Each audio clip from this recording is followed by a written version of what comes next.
I'm going to tell you this right now. You're probably more productive with better sleep in a smaller amount of time the next day than you are grinding till midnight or 1 a.m. You're probably working till super late because you're inefficient. And inefficiencies happen because we're not getting proper sleep.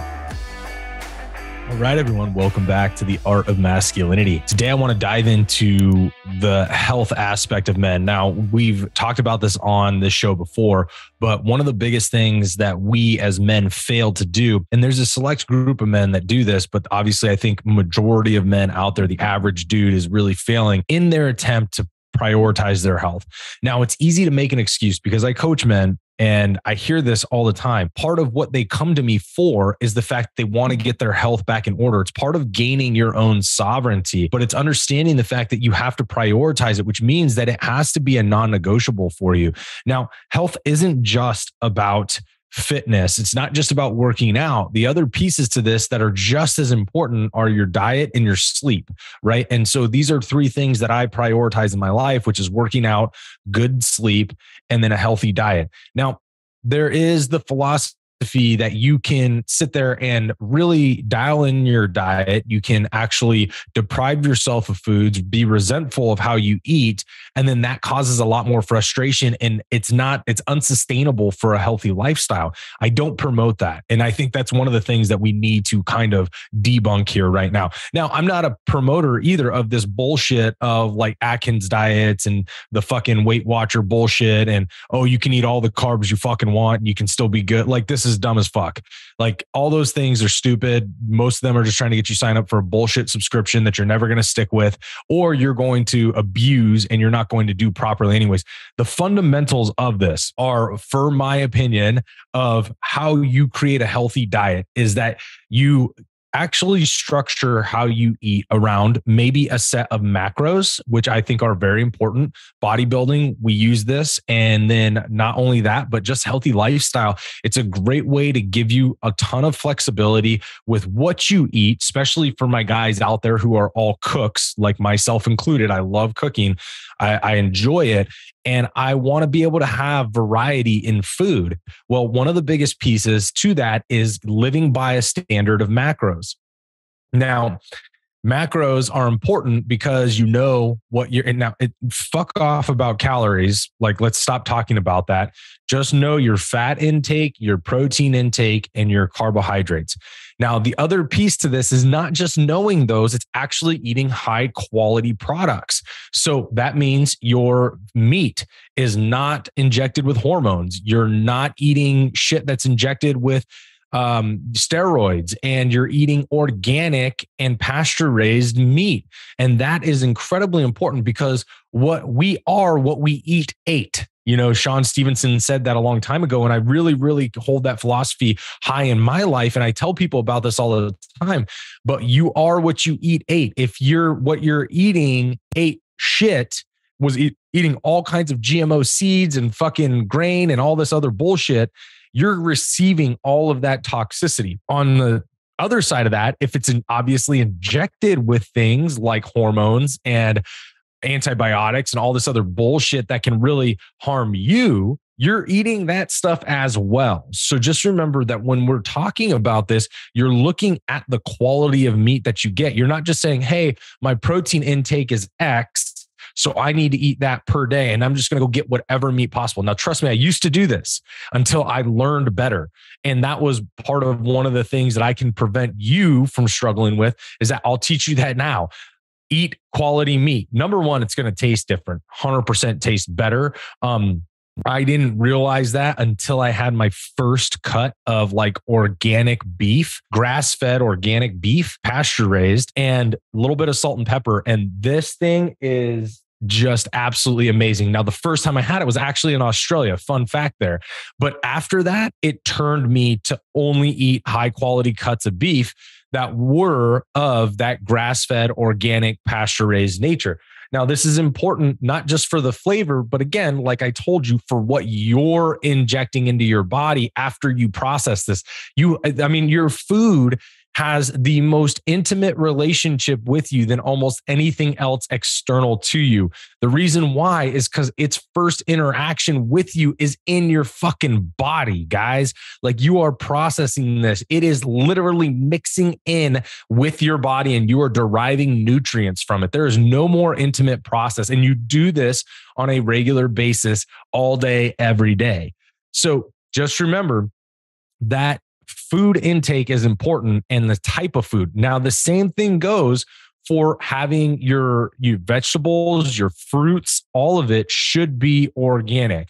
Now, obviously, let's be real here. So there is a level of percentage that is allowable for organic foods to receive of like pesticides and stuff. Now, it's not that they're sprayed with pesticides. They typically, from my understanding, is they allow that variation, minimal variation, simply because of the fact that a lot of organic farms, especially for mass producers, could be next to or close to a farm that is not organic. And therefore, if pesticides or anything is blown over onto that other farm, you're allowed to have like trace levels of elements in it. So let's be very clear on that. But that is way better. If you're not growing your own food, that's way fucking better than eating one that's covered in pesticides, which is designed to kill microorganisms.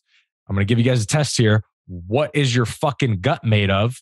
Microorganisms, your microbiome, your flora. Those things help you to stay healthy, help you to have a great immune system, help you to process hormonally all the things that are going on. That needs to be preserved. When you're eating shit that was fucking sprayed with stuff that's designed to kill that, what do you think is happening in your body in those moments? Just think about that. All right. That was enough for me to say, fuck off, I'm going organic. Right now, again, this has to be a priority. This isn't I'll do it when I make more money. I get it. It's a little more expensive. Organic has come way down in price. It's way more accessible. You're even able to get organic at fucking Walmart these days. So don't tell me you can't go out and fucking buy this stuff. Okay. You can eat a predominantly organic diet by making sure that you just fucking go and buy it at the store and look for it, because every store is bringing organic in. Every store is bringing in their own even private labels of organic, which tends to be cheaper than some of the little more nuanced companies that you'll find at like Whole Foods and stuff. But let's just be clear here. This is a priority for all of you guys. Get on your macros, right? To start dialing in a diet that is sustainable, right? So your carbs, your proteins, and your fats, that should all be based on individually how you are looking at yourself and what you would like to look like as a body type. So it's going to vary for every single person out there. Either get yourself a coach or find a fucking macro app and just plug in what you want to fucking do, and then it'll spit out your macros. That's better than what you're doing now if you're not on any kind of program like this. Now, that's the first thing that I want to talk about is that health aspect of your diet. It needs to be sustainable, guys. And the other piece is, I'm not saying that you have to, I understand life is life. We all want to go out to dinner with friends, have some drinks, or you want to take your spouse out and have a good time out on the town. I totally get that. And I'm about that life too. Trust me, I do love that. But it's making sure that those times are, like seldom compared to the times that you're eating majority. So you can live a majority well. So you can live on a philosophy of something like an 80-20 diet, right? So an 80%, you're very clean, you're strict within your macros, you're always organic, all that stuff. And then that 20% variability is like the times that you go out and the times that you're spending with family or friends, holidays, maybe things like that. And trust me, by the way, if you are a cook, I've literally gotten my holidays to be all organic. At this point, I've gotten my holidays to be all organic and no fucking onions because my wife cannot do onions. So trust me, I've done some hurdle jumping for making my holiday meals actually an organic meal as well. But you can, branch out from your macros during those times, more or less is what I'm referring to on that. But that's what I'm saying is you live by your macros about 80% of the time, 20% of the time you can have that variation, which keeps you predominantly staying in a figure that you are happy about. Because when you couple that with fitness, now you're in a place where you can actually sustain a healthy lifestyle, make sure you're taking care of your microbiome, and make sure that you're allowing yourself to be fit, to look fit, and to feel confident in how you look. So that's the other piece to that. But your food is a priority, guys. Hammer that into your fucking head.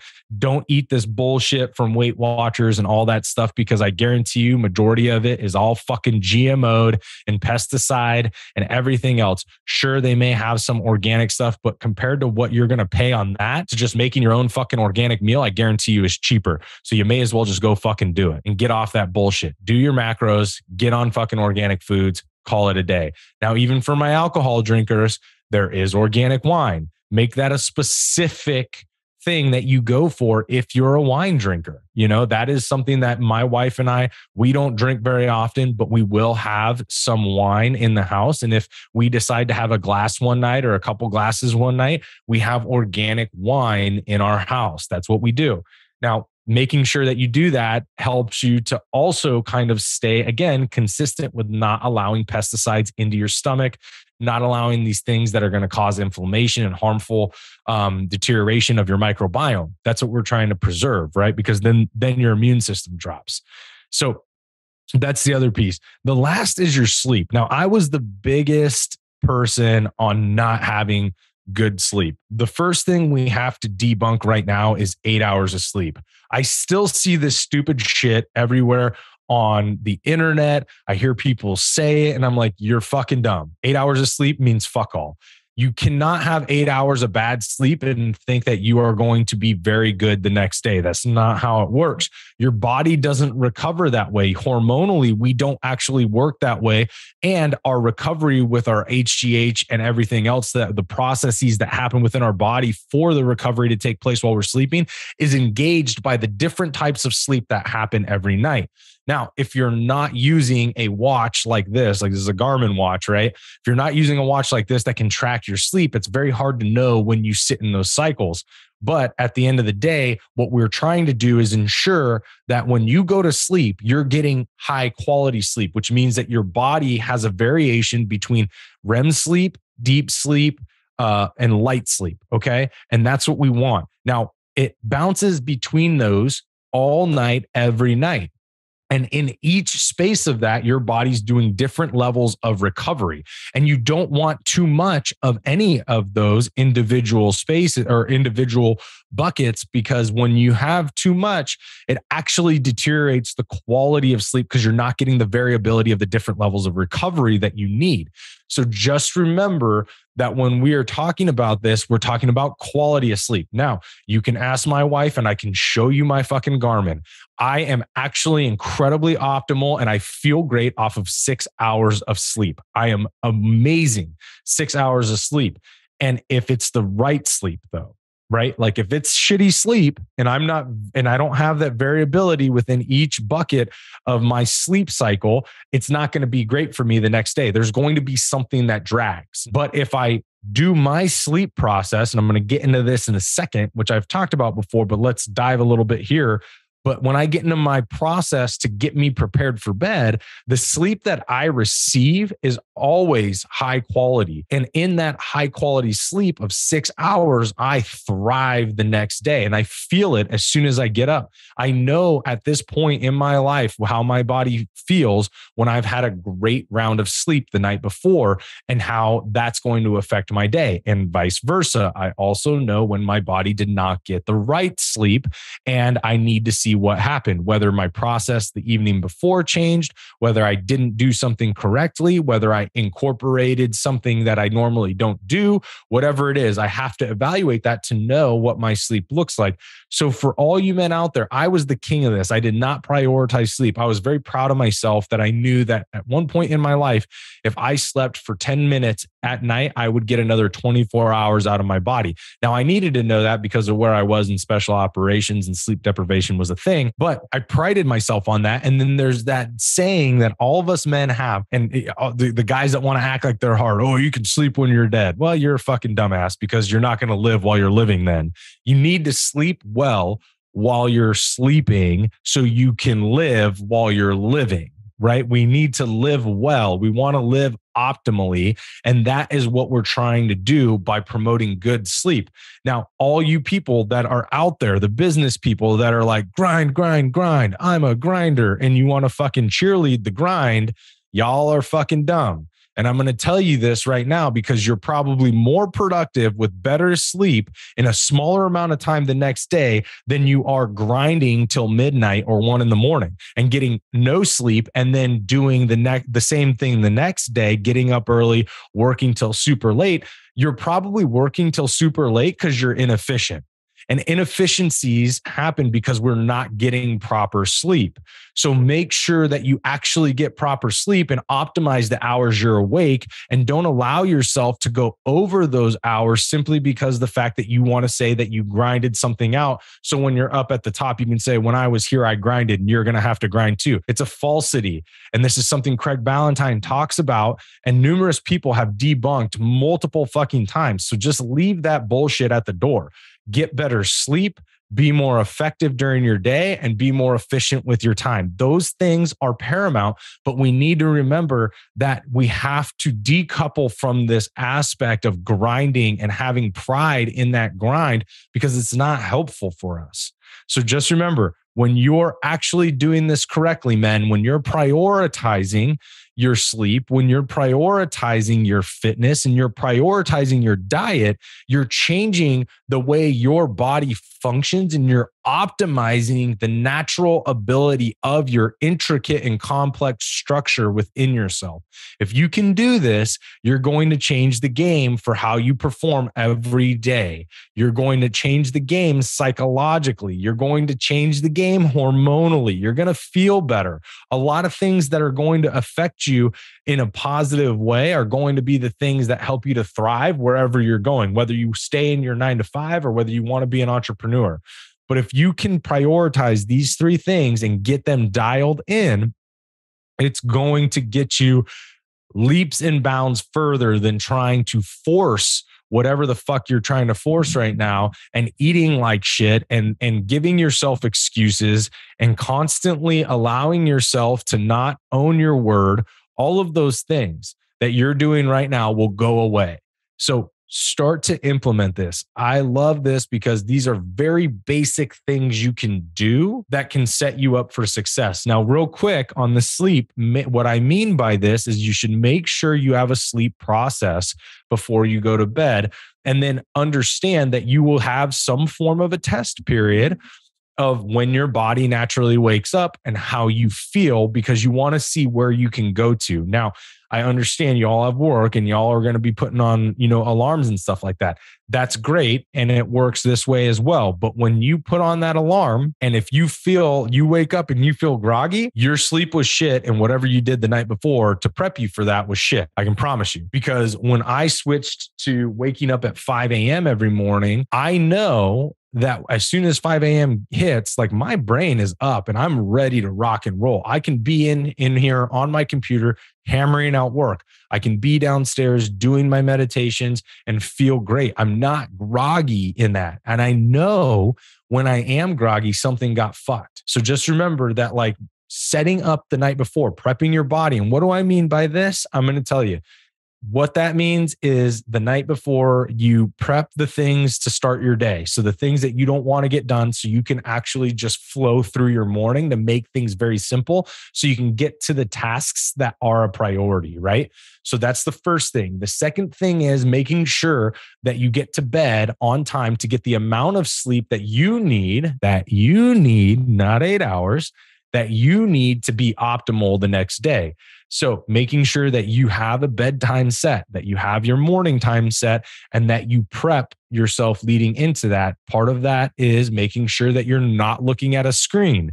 You don't want to be doing that. And the reason isn't just because the blue light. The reason is also because what goes on in your brain.